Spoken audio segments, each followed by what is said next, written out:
They offered to install automated license plate cameras to enforce parking, allowing us to fine vehicles that stayed beyond a generous 3-hour free window, if they hadn't paid. The setup would be free, we'd get most of the revenue and they would keep any fines issued. It was perfect, especially since we were losing spaces to freeloaders, wouldn't really impact the customers of the nearby stores. And if anyone had a good reason to park there for longer, then we could give them an extension at our discretion. However, for the cameras to work, they needed to cover both our entrance and the landscaping store's entrance. Being the considerate neighbor, again, my boss had the parking company rep reach out to the landscaper to explain the deal and benefits.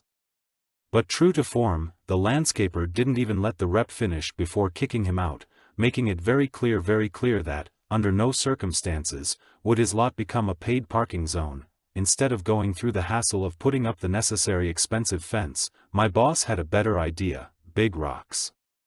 One of his construction buddies had a stash of leftover rocks from a recent project and offered to place them for a great price.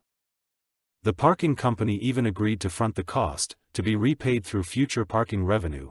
On Monday morning, before opening hours, one of the buddy's employees, a big, burly guy with arms like tree trunks, arrived with a truck and crane to place the rocks.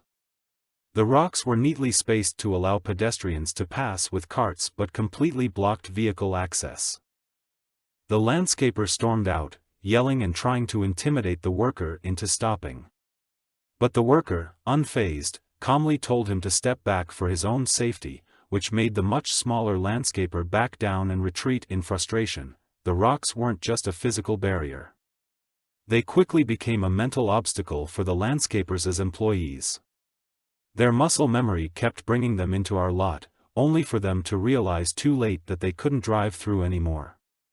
We watched from our newly installed surveillance cameras, just in case the neighbor tried anything, trying not to burst out laughing as their vans ended up awkwardly stuck. They'd have to reverse out and go all the way around to their own entrance, only to perform a series of painful maneuvers to squeeze into their now much smaller parking area.